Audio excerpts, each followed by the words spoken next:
Good evening, everybody. Thank you all so much for joining us. My name is Dr. Thomas Cassidy. I am one of many people who helped make this evening and some of the other previous evenings possible, celebrating 250 years of African American poetry. Now, let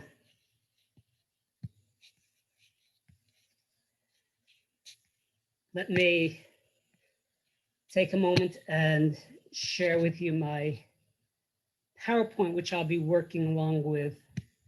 You won't be looking at the PowerPoint for most of the time, but I wanted to use this to welcome you to our student event. And this is what the book that launched this event looks like.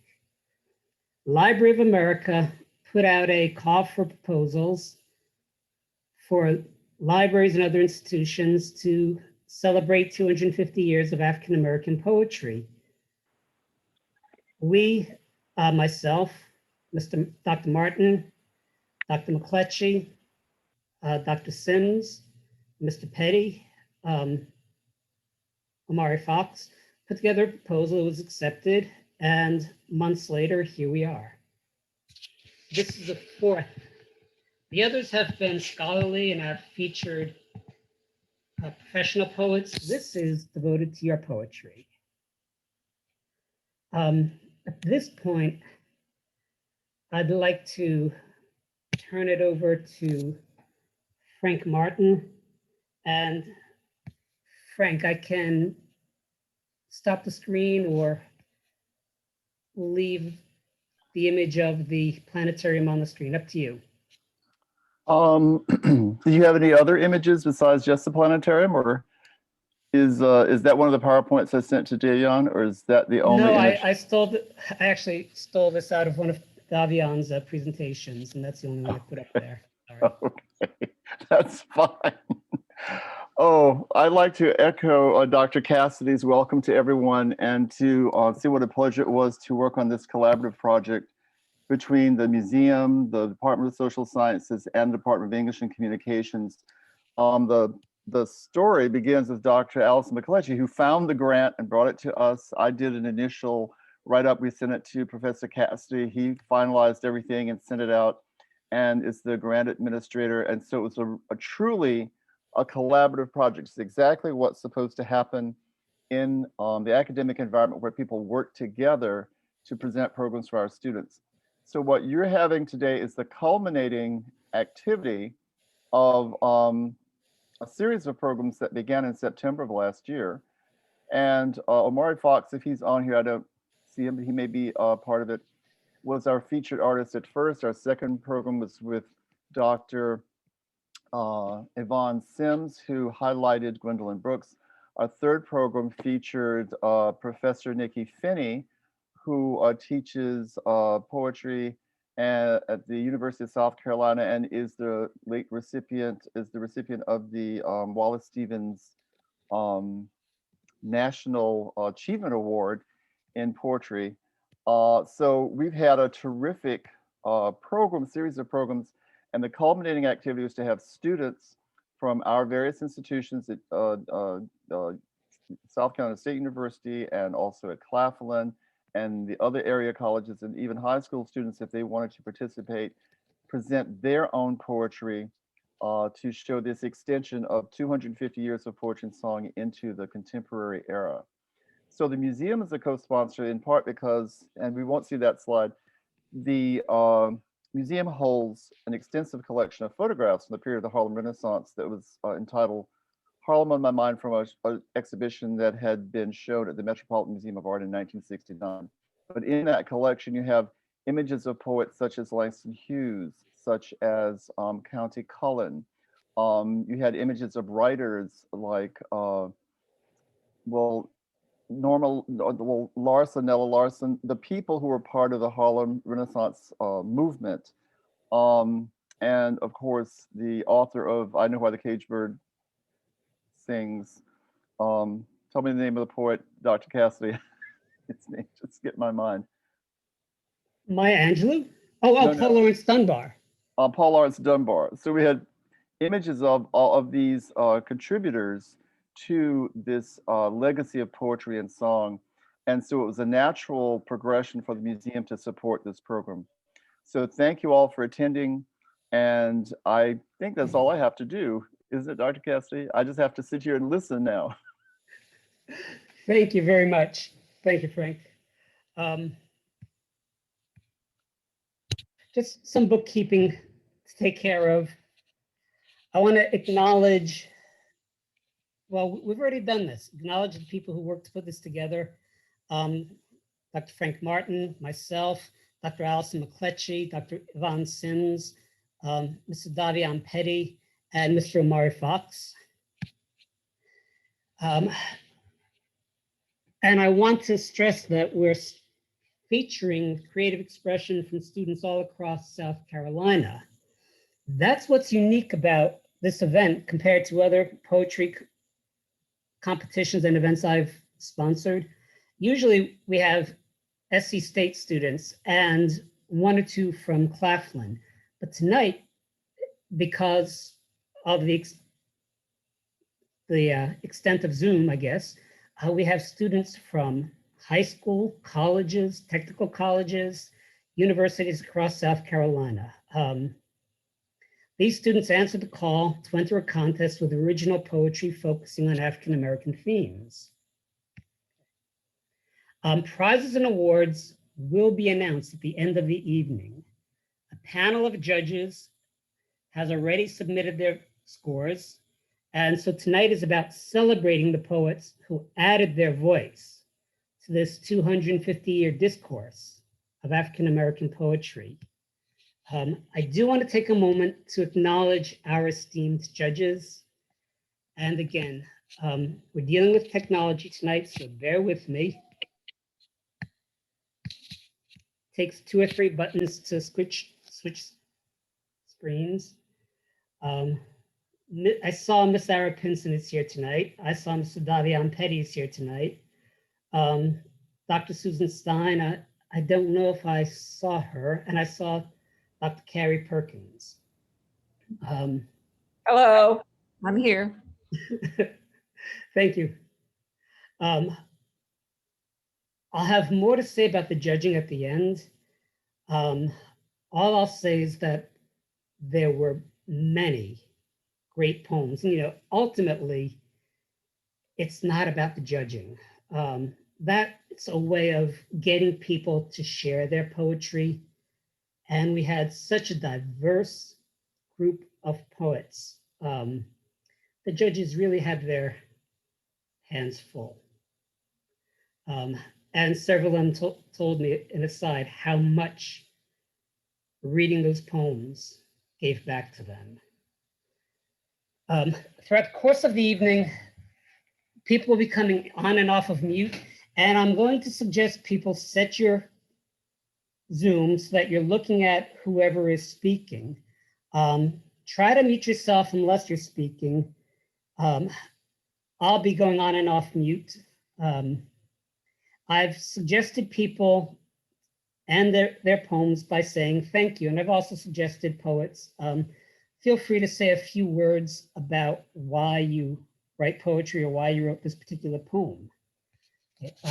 We had a kind of dress rehearsal last night, and I have to say the poets are much more skillful at being on Zoom than I think I am. I want to begin by looking our voices up to the sky. Why poetry? That's the occasion tonight. We're celebrating poetry. Why poetry? Poetry, as Amanda Gorman pointed out to us all, is about climbing hills we have to climb. It's about rising up when the world is dragging you down, and it's about stairways which in no way resemble crystal stairs. Now, if Maya Angelou and Langston Hughes were echoing through your mind as I quoted that, if Amanda Gorman was echoing through your mind as I referred to her. Think of the power those words have had on you, the times it has meant something to you. It has helped you keep going, helped you do better, helped you feel better. Poetry is voice, poetry is quiet, poetry is stillness, and it's dance. Poetry allows us to pass on the gifts of our ancestors' breath to our own longing. It allows us to send their voices down into the voices to the ears of people we'll never see. So that's why we write poetry. And if you think you see a coherent theme in all of that, I applaud you, because I was trying to say poetry lifts us up and it keeps us going. With that, I'm going to introduce our first, and at this point I'm going to stop sharing, our first speaker tonight. And I'm sorry, I'm going to mangle your name, Yanako Allen. Miss Allen is a student at, I said South Carolina State University. Am I correct? Was that? Yes, sir. Okay, South Carolina State University. Her poem was inspired by Emma Lazarus's poem, The New Colossus. That's the poem at the foot of the Statue of Liberty. And also inspired by this quote from scripture. I love this quote. Lazarus, come out and help us take off the grave clothes so that we all can be released. Let us go. With that, I give you Yanako. Thank you. Yeah, it's Yanako. Thank you. Yanako.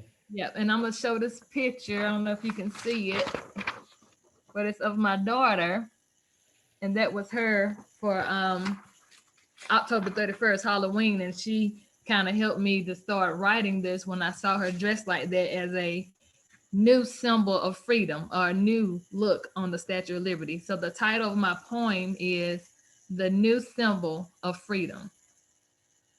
Not like the brazen statues of Civil War fame, with Confederate cloths wearing white, invisible, or translucent hoods across the entire land. Here at our sea-washed sunset gateway shall stand a mighty woman with a torch whose flame holds the captive lightning of good trouble. And her name, Mother of Exiles. From her beacon hand glows worldwide welcome. Her mild but bright eyes command the air bridge harbor and ports that brought us here and outlines our land of the free. Keep ancient heritage. It's our history, you say in showiness and celebration. Cries she with her lips no longer silent. Her lips are no longer silent because she is indeed tired. Tired of witnessing our spirit in pockets poor. Watching the huddled masses as their brothers and sisters cry out, I can't breathe anymore. Yearning to breathe without obstruction, still being treated as inferior and not being allowed to freely walk the teeming shores. Send these, the homeless and the diverse, tempest tossed to me. I lift my lamp beside the golden door, welcoming diversity, culture, wrapped in oneness and unity. Not just shining the light on the golden door, but seeking, knocking, and opening that golden door to equal opportunity, hope, inspiration, freedom, and yes, liberty. Thank you.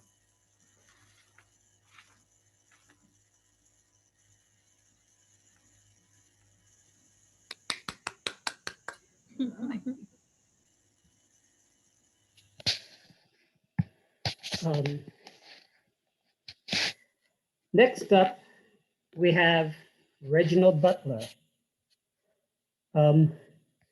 Reginald, I didn't see you sign in. Are you there? I'm here. Okay, good. Unmute yourself. Thank you. Reginald is currently attending Benedict College. He's from Detroit, Michigan. He's majoring in public health. And here's a quote from him. "I am my brother's keeper, and I try to be a healing place and a counselor of sorts. I consider myself hardworking, trusty, empathic, and a bit too honest." And his poem this evening is "When You See Me."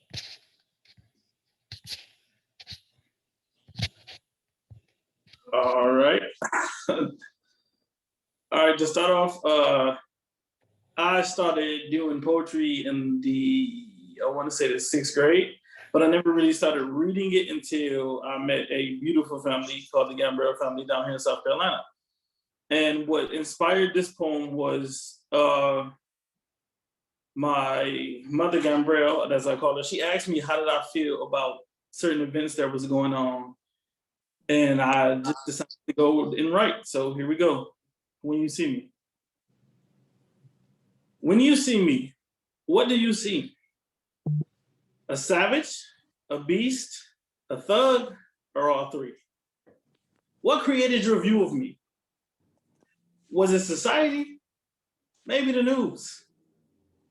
Or maybe it was your parents' old school blues? No, not the music, but their points of views. See, all their faith in ancient ways left them trapped inside of left them trapped inside of a maze. So they can never grasp the better days. Days where truth and justice stands firm. And not a man, woman, or child is considered lower than a worm. Days where color doesn't matter. So tell me, what's wrong with your point of view? Or is that something else you don't have the answer to? Thank you.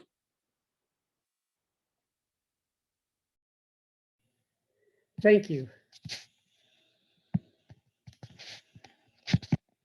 Hold on, let me up my.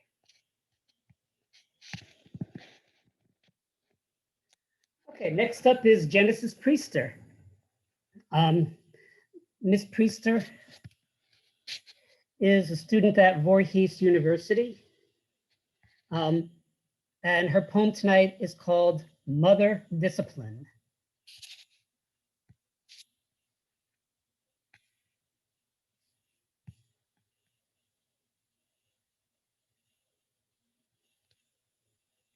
Genesis, are you here?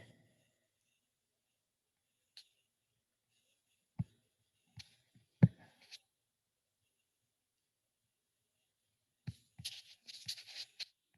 thought I saw her come in earlier. Let me quickly see.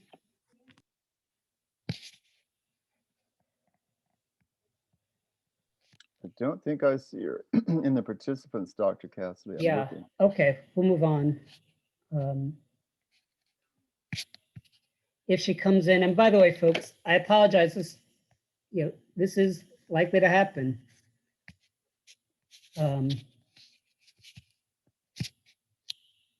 Chanel Milton. Now, I never got a confirmation that Chanel was going to come here. Chanel, are you here?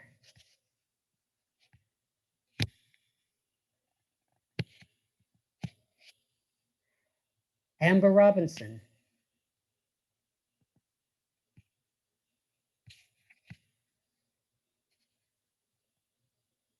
Is Amber here? And I'm not seeing her among the participants. Okay. Savannah Joyner. I'm here. Hi, Savannah. Hi.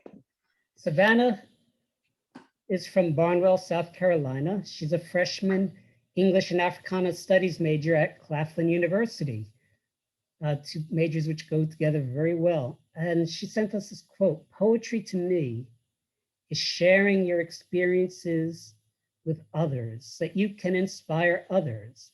Poetry is creation." That's what poetry means to me.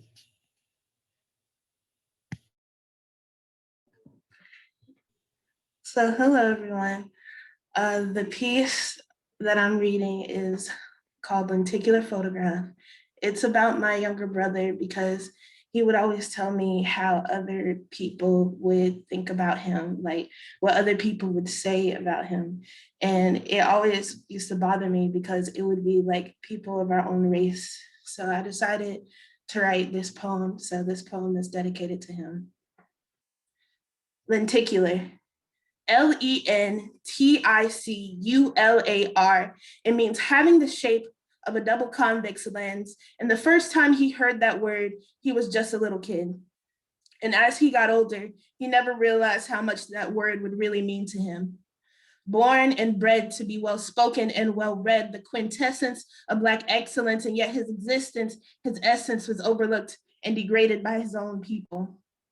He was always told that being different was a good thing, that being like everyone else was boring. By being his true self would make his heart sing, but his heart did not sing. His heart screamed in agony as he was ridiculed for his intelligence, shunned because of his mannerisms, and that great light that dwelled within him was diminished. And so he spent his days alone, losing faith in his people, losing faith in humanity, and he began to see the world from a darker point of view. He pondered why he should remain good. Why should he remain good? Why remain good? People are so stuck playing the victims, and I'm so sick of them. They want us to stay in that same mindset, that same black and white, that same picture, and they wonder why their kids ain't right. And then they wonder why their life won't get right. And then they wonder why they always have to fight. And then they wonder why Black people won't unite. We can't unite if you don't acknowledge all of us. Black people come in all different shades and sizes and different backgrounds and different lives, and we all have different dreams and desires. It's time that we accept all types of Black people, allow us to be viewed from multiple lenses, allow us to become a collage of colors on the world's largest canvas, to blend together to show beautiful images like the double convex lens, like a lenticular photograph. Thank you.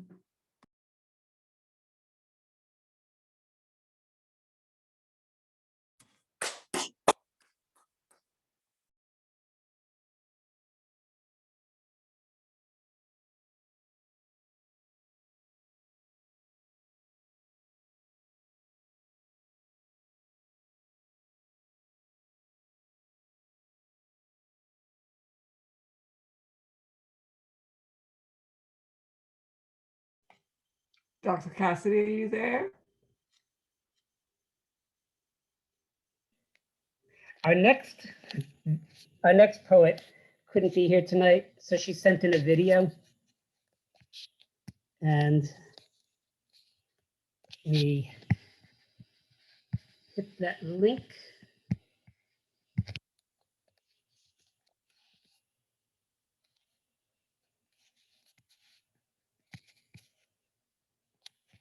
Okay, the sound quality is not great. Let me.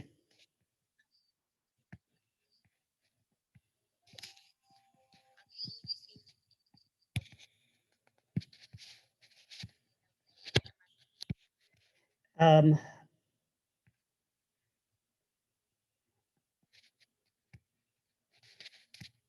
going to start sharing.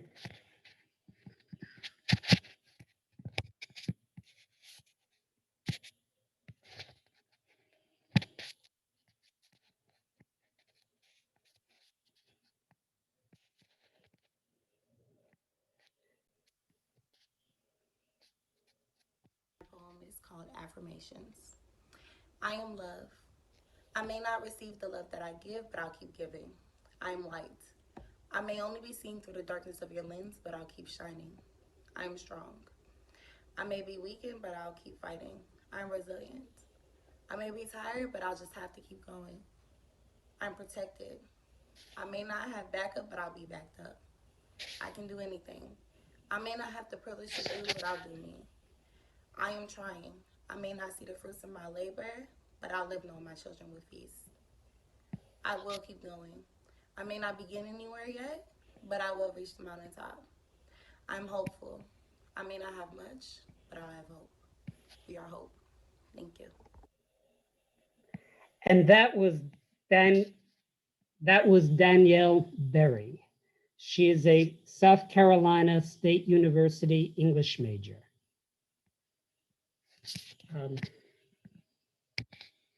Next up, Noah Thomas.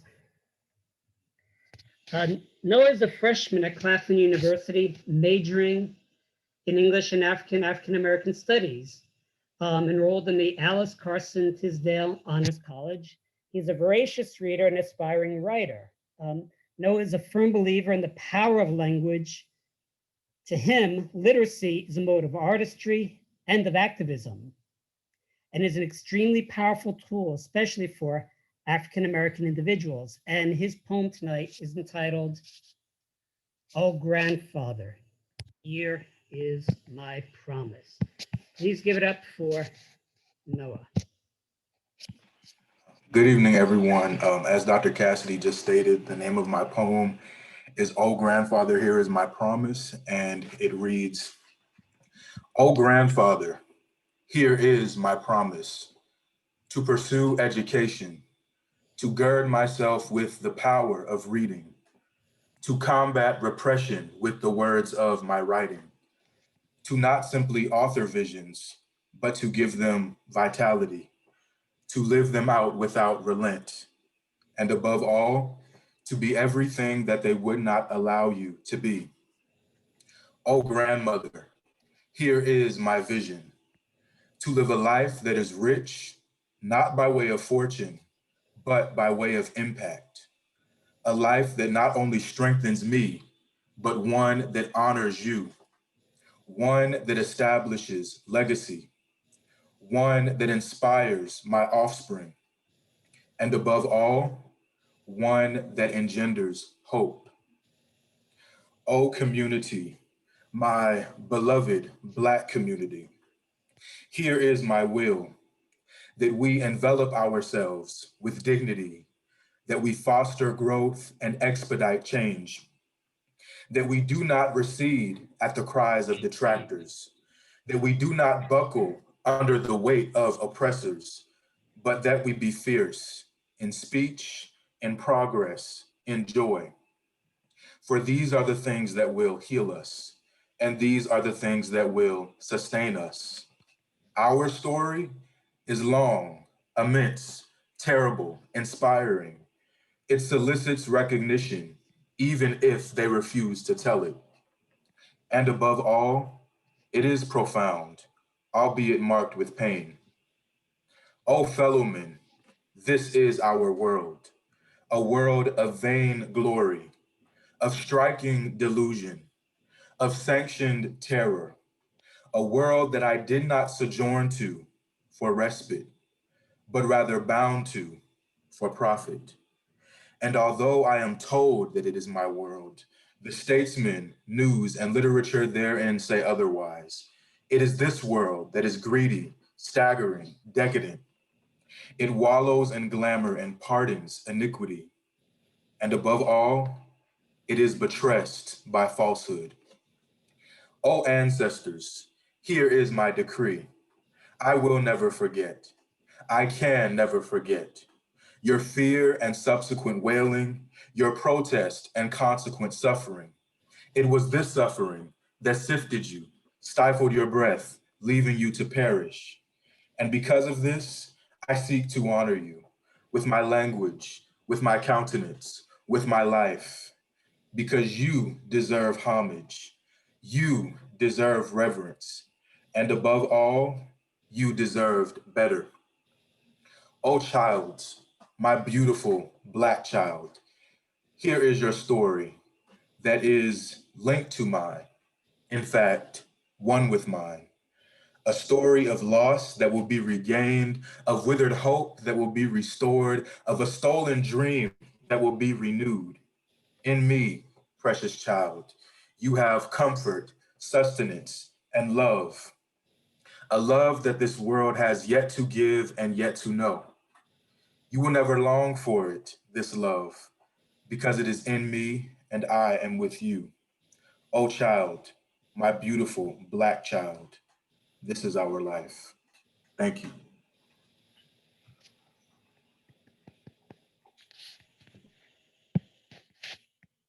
Thank you. Um,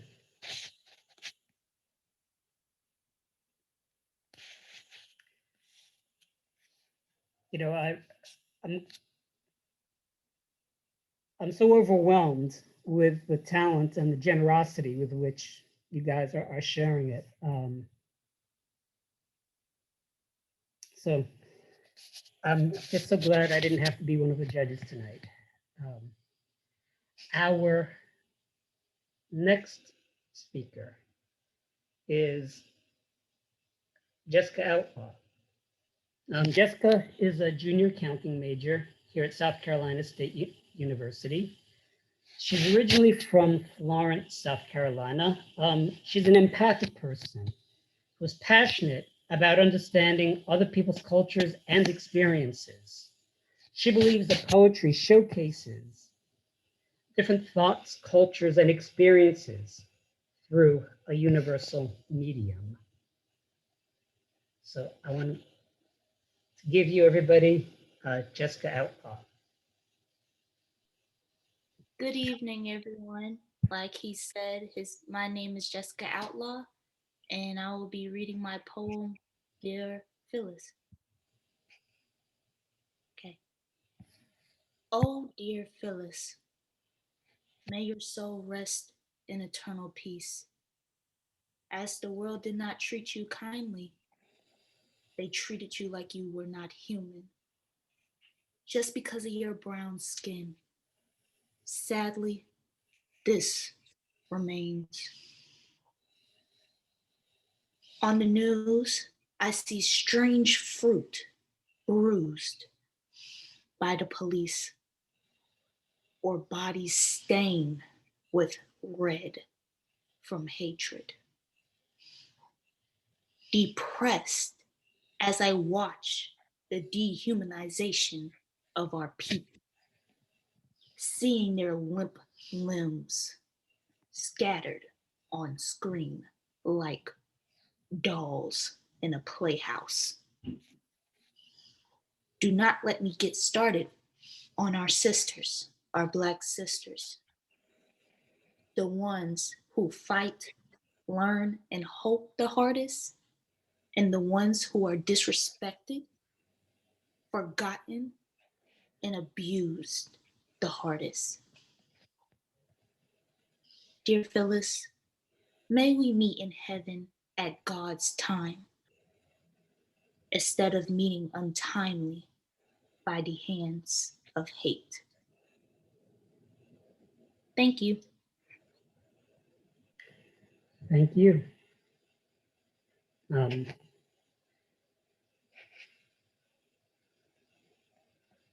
You know, part of our original vision for this was that the museum offers a chance for what's called ekphrastic poetry. Ekphrastic poetry is poetry about art.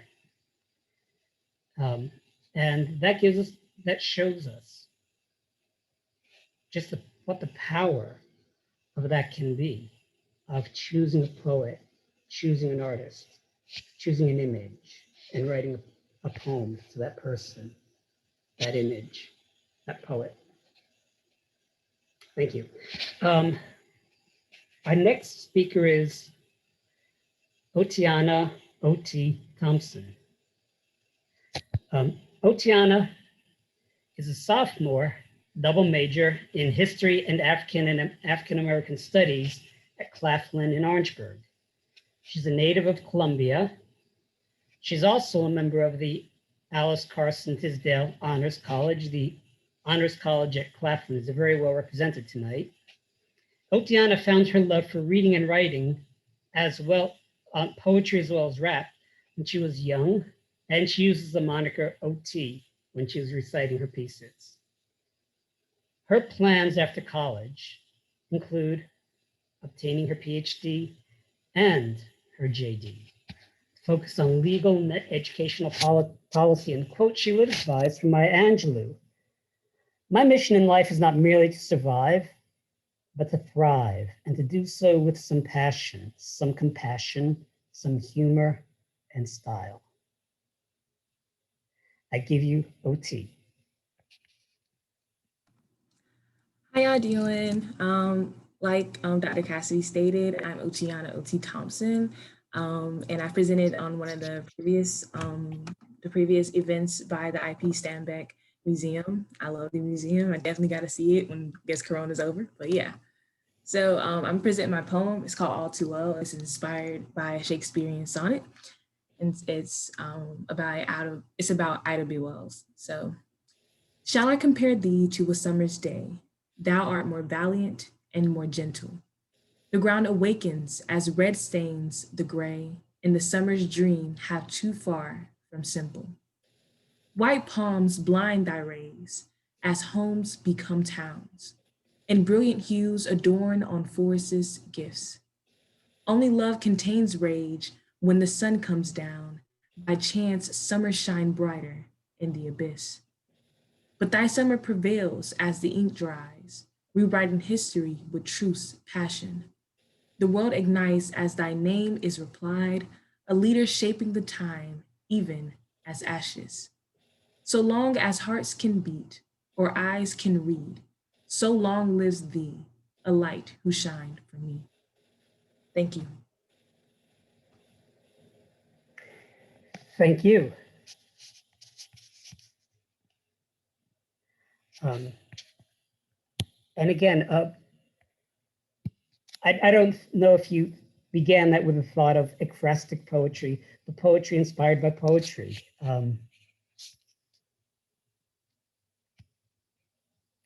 Our next speaker is Danisha Smith. It's Daisha. Daisha. Daisha. I just slipped that N in there all on my own. Sorry about that. Daisha Smith. Yes.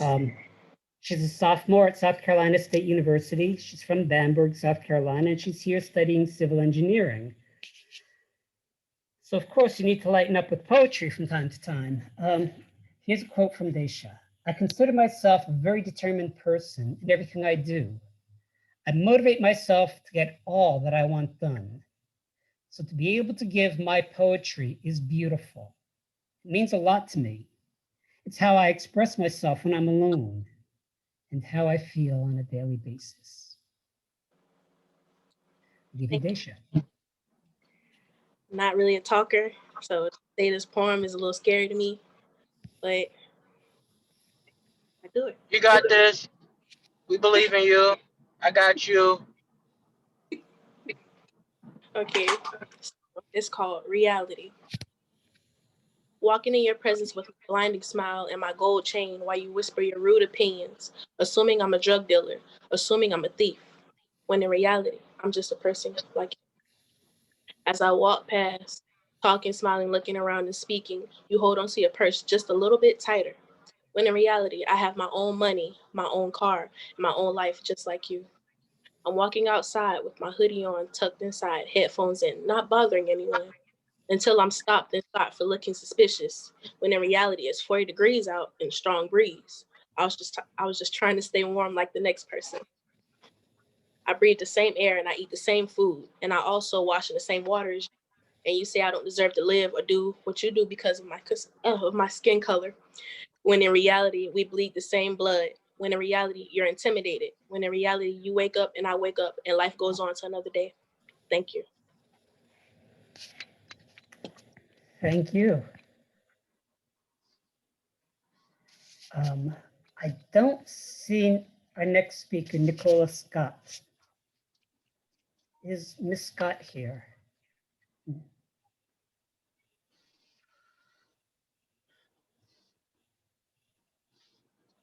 Not seeing her in the list of attendees. We'll move on. Tarnitha, and I think I've had this conversation with you before. Is it Capone or Capone? Oh, Capone, like Al Capone. Oh, I like Al Capone. Okay. Tarnitha's poem tonight is called When Tupac Said. Tanissa's Columbia, South Carolina native, recent graduate from USC with a BA in criminal justice and a minor in sociology and a BA in African American studies with a minor in health. I hope everybody heard all that, because that suggests to me a young person who has a mission. She knows why she's here in life. I'm a Black woman, she says. I'm a Black woman that is ready to change the world because I know that is what God put me here to do. It's in me, not on me. I have purpose. With that, I give you Tanissa. Hi, like you said, my name is Tarnisa Capone, and actually the name of my poem is Brown Skin Girl. I wrote this poem. Oh, it's okay. I wrote this poem because I went to a predominantly Black elementary school, but then I went to Creighton and AC Flora across town. They were predominantly white, and that's when I kind of start to notice like how I'd be treated differently, like, you know, being a Black girl. And then as I've gotten older, of course, like I've had other experiences, especially being at USC, certain jobs and internships I've had, and opportunities, you know, being a Black woman. So I kind of wrote this poem to kind of put it together and paint a picture, you know, just quickly kind of. So yeah. When Tupac said, "God bless the rose that grew through concrete," I just knew that he was talking about me. My experience as a Black woman growing up all up and through this concrete that we call a society. Even as a child, I was not spared from the unjust in this world. Middle school days, spending most of the day in detention for wearing the same shorts that my fellow white classmates were shorting in. It is a bit crazy because sometimes the girl had more hips than me, but because of my skin tone, I was not afforded the same luxury as she. I wasn't afforded the luxury of being able to be proud of my body, being stripped of my innocence as a result of the hypersexualization of the Black body. In a world where women are already given the short end of the stick, being a Black woman just makes everything more intense. People try to tell us not to be so loud and not to wear certain things and to style our hair certain ways, just for us to turn on the TV and see white celebrities being praised for riding our wave. Black women are the blueprint. We are supreme. Despite us having to face many adversities, we are still able to stand tall with dignity. Through it all, we grow. Through it all, we shine. Daily, we're breaking statistics and blowing minds. Thank you.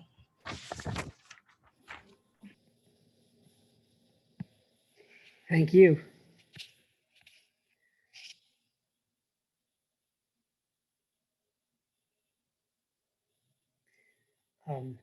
Our next poet I see is here is Rachel Aiken. Rachel is a 22-year-old South Carolina State University student from Orangeburg, South Carolina. And here's a quote she sent me. I had to condense it a little bit. "I study political science in the hopes of becoming a public representative, but I would also like to produce my own cartoons and other creative projects. I'm a very imaginative person and enjoy putting the creations that I have in my head to life. Even my makeup shows how colorful I can be. Poetry means a lot to me because it is a creative outlet that provides individuals with an opportunity to feel the flowetry of poetry and express themselves." Okay, now let me ask you, everybody, before she begins speaking, how did we live this long and never hear this phrase, the flowetry of poetry? Okay, with that, I give you Rachel. Thank you. Before I even begin, I hope you guys can still see me. I'm reading off screen. This is from my heart. With everything that's been going on, I actually started to have something fester in me that I knew that was not of me and was not of my spirit. And I want to quote this because I believe it was, my spirituality from the big man, that though the bars of prejudice are set before me, I do not have to jump them. I don't. It's a twist on how everybody seems to think that Black women are victims, which we are, don't get me wrong. But what I'm saying is, it's the mindset that I think some people want us to continue to have as to where we can't get ahead. We aren't this, we aren't that. My parents didn't raise me that way, and I don't, want to allow any outside forces to try and change the way that I was raised. So with that being said, when you see her hair first. You don't know if it's going to be blue or permed or natural or half and half. Swoop, here, hoop earrings in the ear, lip gloss on glossy. She's popping, always popping. Black girl, I see, baby. And work it even when they laugh, even when they say it's ghetto, then copy it and wash it out, rinsing out the color. Whenever I hear about racism in the newspaper, I hear an ancestor suck their teeth. Damn. Still, like we still in the 1960s. Fast forward, please, because I'm brown and down like brandy, smooth like the taste. I'll take the history of our victory and run its race to make sure the black body remains safe. But what I'ma do if the neighborhood crew lets the crack dealer creep in the corner? Who's there if the block ain't watched? Then who's there when the locks get knocked? Baby boy body laying on the corner, and I just hear God up there now, sounding like my grandma with her slippers on, walking through the air all cool and collected. That's all right. Y'all keep on, because when I get ready, I'ma fix you. Emmanuel to the fullest. I don't know, man. I'm only 22. I just want to be cute and sweep my own stoop instead of sweeping up the right wing banter. But I'll do it though. I'll get to it. And thank you.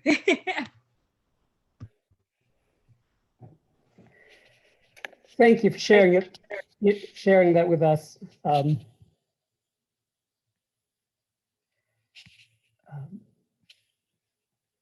next poet is Brianna Parker.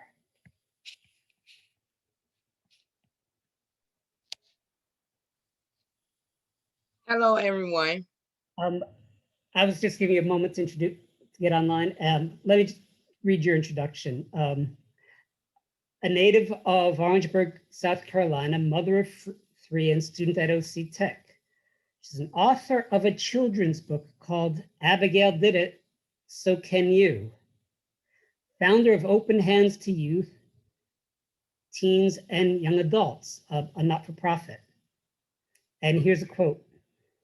Poetry to me is the apology I would never hear. Poetry is the start of healing because it is now written and you no longer have to carry the weight of the world. Poetry is a form of being heard when you can't utter a word. Poetry is when you get the world to understand who you are when you're trying to find yourself. Poetry is for the faint of heart. Start another day fresh. Brianna. Hello, everyone. My poem is called I Am. My poem is about a young lady trying to find her identity after losing her mother at 4 years old, facing suicide, molestation, teen pregnancy, a young Black girl who didn't give up no matter what statistics say, a young Black girl who made it through to help others make it through. I am that Black girl who rose to the cause. I am that Black girl who fought through the pain. I am that Black girl who just didn't feel the need to live. I am that Black girl who fought every day to tell someone to live another day. I am that Black girl who allowed what people say hurted her. I am that Black girl who allowed people words to lash to me, but they did not attach to me. I am that Black girl who inspired herself to be inspired. I am that Black girl who will fight like no other. I am that Black girl who strives to survive. I am that Black girl who believes if I face the truth of this reality, I can help others appear. I am that Black girl who dreams of what others mean in this world, but not her own. I am that Black girl who will fight to the end. I am that Black girl who rose to the stand to free others from my wounds that ate through me. I am that Black girl to love everyone who don't have enough strength to love themselves. I am that Black girl who accepts apologies even if I never hear one word. Keep fighting, Black girl, because it will be one day you will be heard.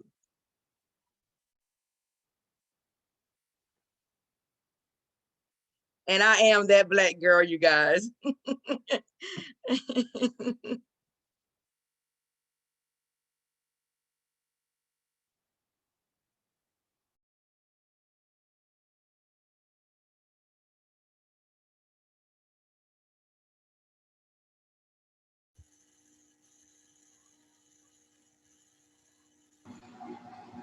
We can't hear you, Dr. Cassidy. You're muted.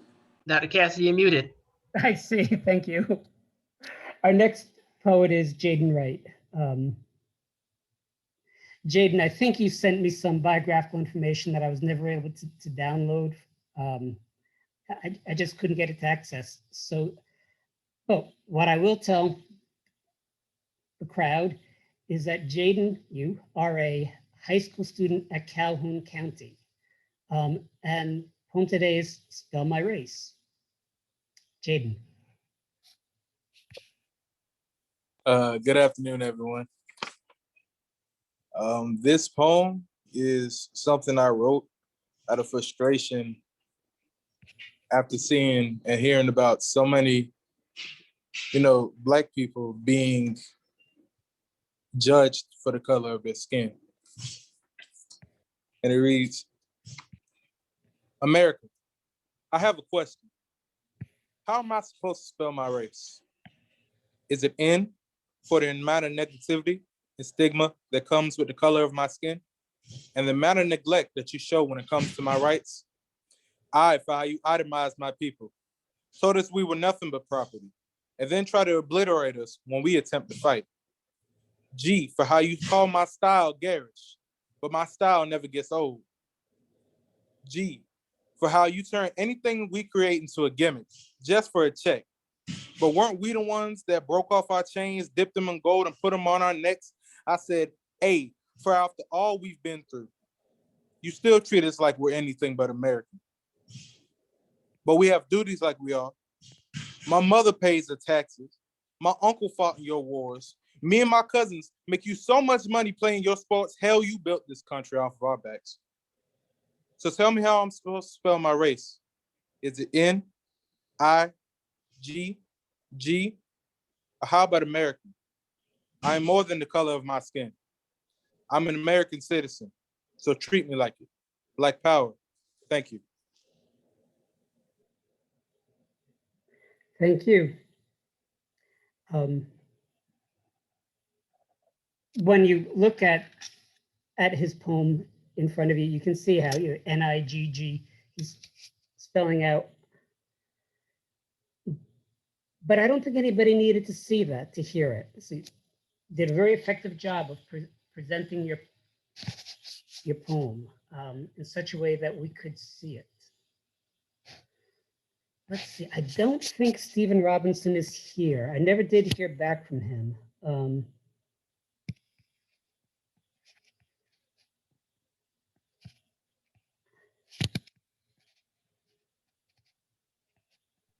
I don't see Stephen in the participants, Dr. Yeah. Cassidy. I'm looking. So, yeah, oh, Savannah, thank you for telling me. He could not make it.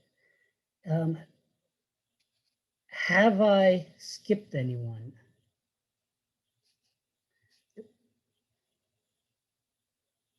There were several people who weren't here when I read their names. So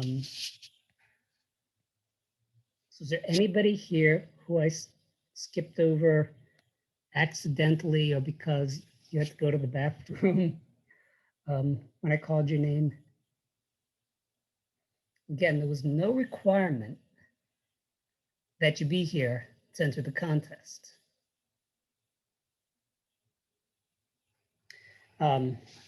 Yes, several, Rachel said a lot of people had to work and several people indicated to me. I was going to ask, before I talk about the judging, because we're at that point in the program, if any of the judges wanted to say anything, and I see you're way ahead of me. I'd just like to commend all of the poets, if that's okay, Dr. Cassidy. All of them, it was really hard to judge because we had superior poems in every category. They're just creative, masterful language, awesome imagery, just wonderful, wonderful poems. And I commend you all for the hard work. And it takes a lot of courage to get in front of people you don't know and recite poetry. So kudos to all of you. Thank you so much. I agree, Ara. I was very impressed with all of these poems. I was moved, emotionally moved by so many of them. I thought they were wonderful. And I didn't tell you that, Tom, but I agree with what, your other judges said to you, that they were really wonderful. Thank you. Davian, do you want to say anything? Oh, yes. I would also agree with all the judges that participated as well. It was really hard judging, but most importantly, it's the imagery of you doing it and you saying your poetry is far different from reading it. And that's what I'm enjoying the most. You can see your emotions, you can see your passion and how you created your poetry. So I do commend you on that as well. Yes, I agree completely. While I was reading them, I kept thinking, oh, I'm glad I don't have to judge these, because I would read a poem and think, oh yeah, that's going to be our winner. Then the next one comes up, oh, that's going to be our winner. Oh, that's going to be our winner. As we were organizing this, we agreed that calling one person a winner, that's not reality. So we agreed from the outset that there would be 5 finishers who would each get a copy of this book, which is not showing up on the camera because the camera, but this is the anthology that inspired us. Wow, I'm impressed. And also a copy of a book by our guest poet, Nikki Finney. Okay. So without further ado, let me reveal the 5 finalists. 5 finalists are, whoa, I went ahead of myself. Our top 5, Chanel Milton, who could not be here tonight. Danielle Berry, whose poems you saw. Noah Thomas, who everybody heard. Oh, Grandfather, Here's My Promise. Rachel Aiken, Black Identity, Talking to Myself in the Mirror. And Jaden Wright, Spell My Race. Graduation. Can you show us that on a screen or Let me turn to screen sharing so we can see them? I'm a visual learner. I was intentionally keeping that hidden. But that's okay if you want to hide something. You don't have to. No. Okay. These are our top 5. Okay. Thank you. Chanel Milton, Danielle Berry, Noah Thomas, Rachel Aiken, Jaden Wright. Notice, please, the diversity of winners. College students, high school students, men, women. We were truly blessed. And the top 2 will also get an Amazon gift card. And our top 2, Noah Thomas, Claflin University, Oh Grandfather, Here's My Promise, and Rachel Aiken, South Carolina State University, Talking to Myself in the Mirror. Congratulations to you, to all of you. Congratulations to our top 5. Congratulations to our top 2. And I want to invite you, if there's anything you would like to say, stop share and turn it back to speaker view.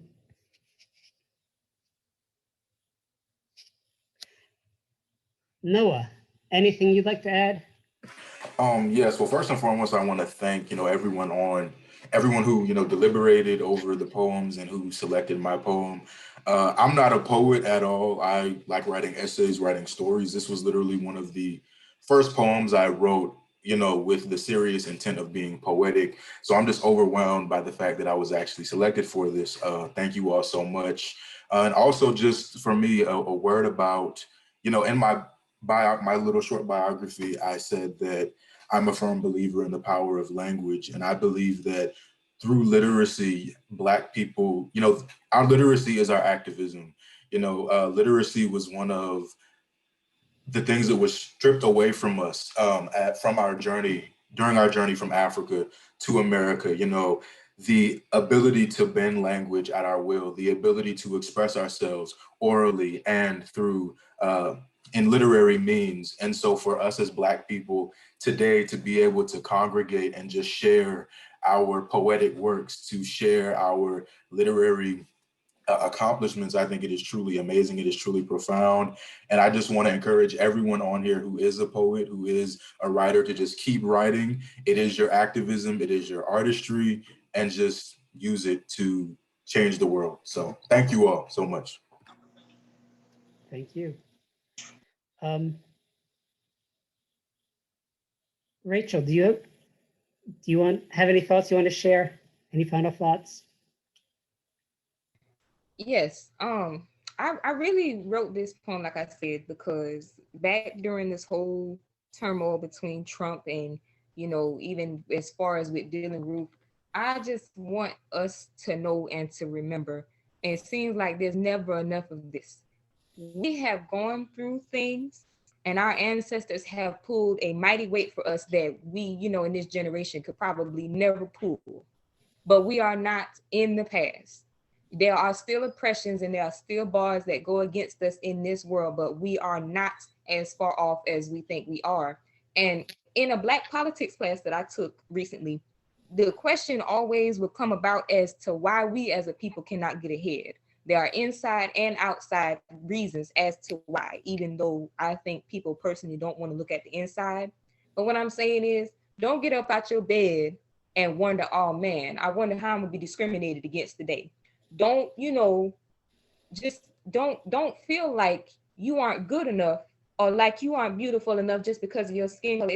It's a skin color. I mean, and I just find it ridiculous because all of this over a skin color that was never designed by us in the first place. You have to remember whose creation this is. And I think the melting pot was the biggest creation there could have been, So when you walk down your street or wherever you may be, and someone tells you that you aren't good enough because you're brown, tell them say what the big man says and see what they say after that, because that's what I started doing. I'm like, well, does God think you're not good enough, or is that just what they say? And that flipped the script for me. And after that, I was finished. So yeah, man, don't doubt yourself because of your color. You're more than your color. And you all know that for real,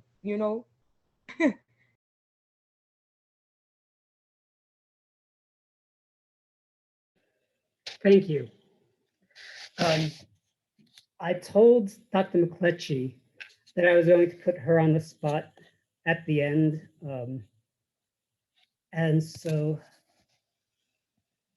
Allison, are you there? Well, first of all, I just want to say to everyone, all the people who submitted, you all did a fantastic job. I absolutely am not a poet, but I was in complete awe of all your presentations.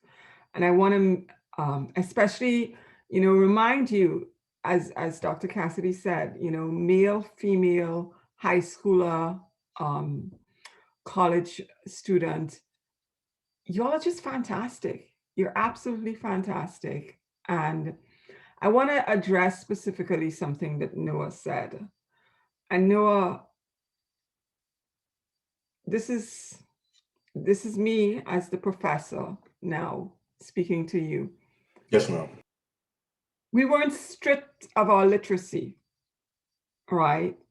It is from us that the griot was given to the world. Okay, so if you are in the US, you've got blues, you've got jazz, you've got hip hop. That's the griot tradition. Okay, if you're from the Caribbean, where I'm from, you've got reggae, you've got calypso, you have so you have this whole range, right? You go to Brazil, you know, we were never stripped of that, but it was not necessarily recognized. It certainly was outlawed. It was frowned upon, but we always had it, right? And so one of the things that I really want to encourage all the students to do is to really think about moving from where you are right now, and you're here because you're here physically, you're here. This is where you are. But try to make those connections beyond your space and beyond your time, right? If you know, you indicated how much you love reading, you know, y'all are going to have these two fantastic books to start your journey with, or to continue your journey, but then go even far beyond that. And you will begin to see just how well connected, and how those connections, don't believe the lie. The ties were never severed. All right. Our ancestors internalized them, they disguised them, but they're still there. Okay. When I speak to someone from Charleston, I hear my language. Okay. When I listen to music from Nigeria, I hear my rhythms, but I have to be still enough to pay attention. So I really want to encourage you all.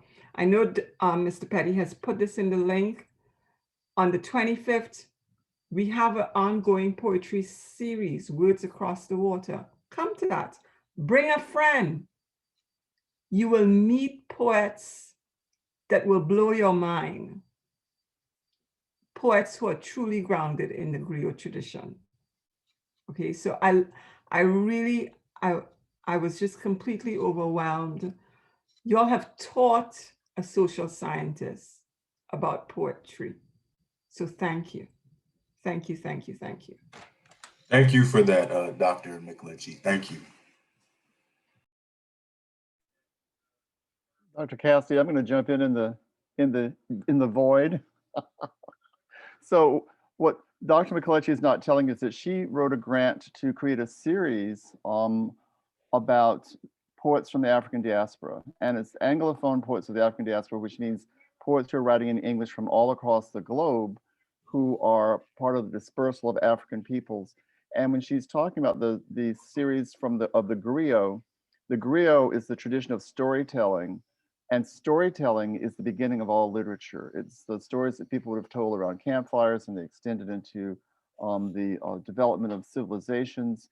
And then later on, people began to symbolize their ideas by developing writing. And of course, you're benefiting from these many thousands of years of change and transformation and complexity in human communications. And that is part of what the museum is for. That's part of what the museum discusses. That's part of what the museum presents. And we have done this series before on the traditions of the storyteller, the traditions of the griot, collaborating with the English department and collaborating with communications. And I just want to encourage everyone to come to our programs again. So Dr. McLeish, you mentioned the series week. So tomorrow we have part of the series we're doing on being a citizen. And so many of the issues you raised, Rachel and Noah, and so many others in this discussion are issues of citizenship and our role within the American project, the Democratic Republican project. What is a democracy? What is a republic? What is a citizen? So these are questions we're asking tomorrow with Antoine C. Wright, who is a political commentator, and Tim Miller. And of course, these celebrities, really the celebrity political commentators, translate their ideas through language. So poetry is infused in so much everyday experience through what we speak to in our ordinary communications as eloquence. And so many of you exemplified eloquence, this ability to manage language in very powerfully moving ways. So I hope you'll come to our series. I think Mr. Petty posted it in the chat for how to inscribe. And then on the 25th, as Dr. McCletchy said, there will be two poets, Khadijah, Dr. McCletchy, tell me Khadijah's last name again, she's Afro-English. If I could, I would. Khadijah Ibrahim. Ibrahim, that's her name. Mhm. And John Robert Lee, who is a poet from St. Lucia. So these are poets writing in English who have different experiences. And the moderator next week is Simon Lewis. So again, and then we have another series coming up in March, and there'll be a final program in May. So Dr. McCletchy is working hard to bring programs. And if you're in high school, if you're in college, if you're at Voorhees, if you're at Benedict, if you're at South Carolina State, it does not matter where you are. These programs are for everyone to participate. And they're brought to you through the technical prowess of Mr. Davion Petty to a large extent, who manages all these incredible programs. So that's why it's such an enormous, important collaborative effort. So I'm gonna go out because I'll talk forever. Thank you all so much for everything you've contributed. And thank you, Dr. Cassidy and is Dr. Sims on? I didn't see Dr. Sims. Is she here? And thank you also, Professor Williams and Professor Perkins, who often come to our other events too. I'm gone. Okay, and some final words from me. A number of you said you're not poets. Well, you are now, okay? You're poets. And I want you to reflect on the poetry we've heard tonight. If you take a Shakespearean sonnet and respond to it in your own words, you've made Shakespeare part of your tradition. He's no longer this poet up there. He's part of, you own him. You can do with him what you want. He's part of your tradition. Or if you're writing about your grandfather, if you're writing about survivors of horrible things, horrible events, all of that is grist for poetry. All of that is what we bring to poetry.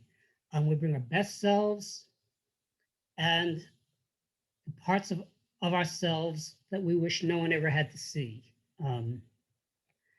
We bring the stuff out there and the stuff in here. I had a teacher who said to me that when he applied for a job, he had to put down what was his previous position. And he was a kid, he was 16. But I looked to my left, nobody was looking. So I wrote down poetry as his profession. And by the time he was teaching me, his name is Robert Kelly, of course, he was a professional poet. You don't have to be a professional poet to be a poet. Okay. Poetry is part of our daily life. It's taking the language we all speak every day and doing something creative with it. Okay, with that, I want to thank you all for coming. Again, I want to thank our judges again.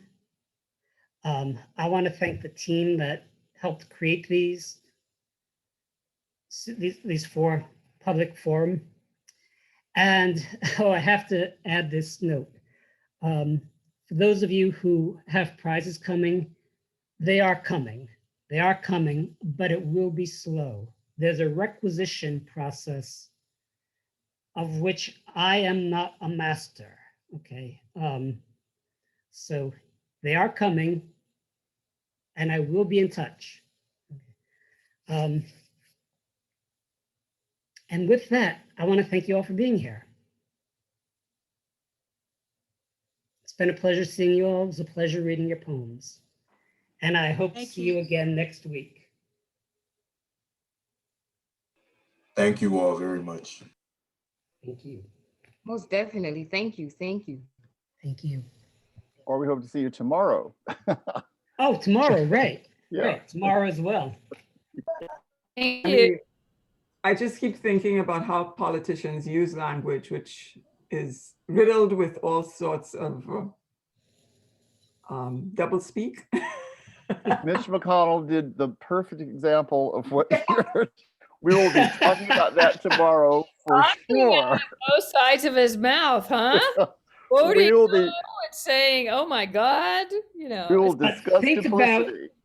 what some poet is going to do with that. Maybe not those words, but think about what poets have done, chopping up the Declaration of Independence, saying, what did this really say? What should it have said? Imagine a poet getting a hold of Mitch McConnell's words and let's say, okay, let's chop this up. What's he really saying? And this is why I was saying, especially to Noah, this idea of the griot, right? So there's a calypso, the calypsonian that I tend to write quite a bit about. He takes the, he does some fantastic stuff, but one of the things he does, he takes the Lord's Prayer and he rewrites it as a prayer for carnival, right? So our Father who art in heaven, who has given us this art to be a part of your earthly heaven, right? He rewrites the entire thing. Of course, all the fundamentalists get their panties in a knot.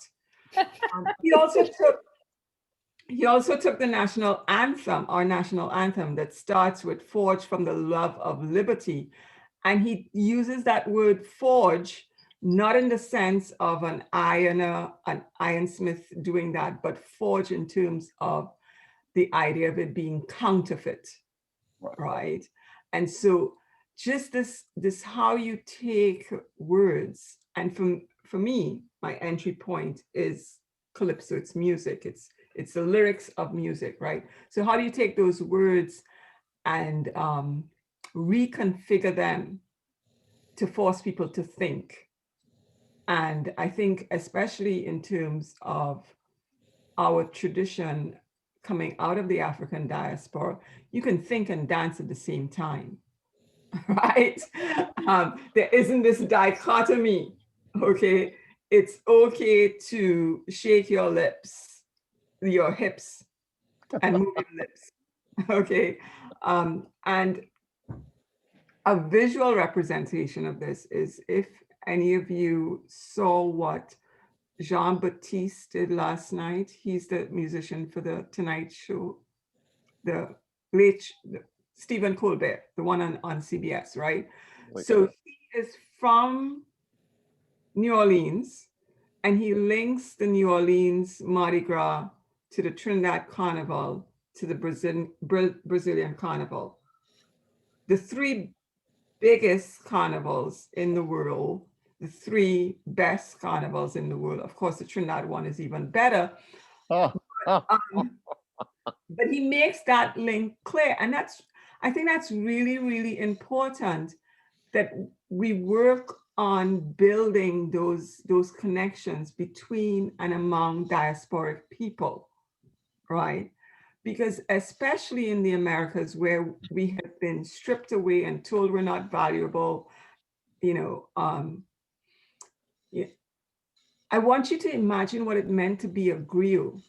It was a profession. You had to study. You had to know the history of your people from the time your people became a people. So sometimes that's hundreds and hundreds of years, right? So don't tell me that you're not literate, right? Because the idea of writing becomes inscribed with power, okay? But as someone who writes a lot, and we know this because we've done it with our phones, right? How much do we remember? And remember with accuracy.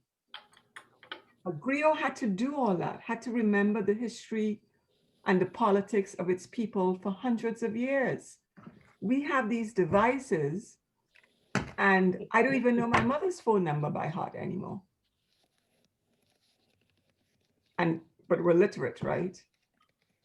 It's So you brought up a problem that was dealt with by Socrates that Jacques Derrida deals with in De la Grammatologie. I know you're trying to get off the program, Dr. Cassidy. But it's the idea that Socrates was worried that writing, because Socrates didn't write anything down, as also did not Jesus Christ. No, they didn't write anything at all, but they taught. And for the Socratic dialogues, those were taken by memory and passed from person to person until Plato decided to write them down. And the reason Socrates didn't write, he thought that writing was just reminding instead of actually remembering. And so literature is a value, but this direct contact through poetry is a different kind of humanist value because it has to be done person to person. You have to, and that's what's so exciting is hearing the poet's words from the poet. And I'm going to stop. I'm going to go. And that's why poets like, I mean, Bob Marley is a great poet. Yes, he was a musician. He was a good singer. He was a great singer. But he was a poet. He changed Afro-Caribbean poetry. One of our poets, Ot, talked about writing her raps, and the rhythm of rap has changed poetry, performance poetry, in a way that 30 years ago we couldn't have imagined. Well, no, 30 years ago we could have imagined. 40 years ago we couldn't have imagined. 30 years ago it was already starting. Yeah, just listen to Biggie Smalls and Lil' Kim, and then you'll come later to Nicki Minaj and some of the more recent practitioners. Yeah, please. Nicki Minaj is a masterful lyricist. She is. The performative things are different. Anyway, we're gonna go now. Yeah. Good night, everybody. Hope to see you tomorrow. Bye-bye. Have a good night, everyone. Thank y'all once again. Thank you. Night. Thank Send us a link, Dr. Martin, so we can come tomorrow. I signed up. I didn't get a link. I think it's Mr. Petty will send the links out. I think. Davion, can you come on and tell Dr. Is he still there? He must be. Could you tell Dr.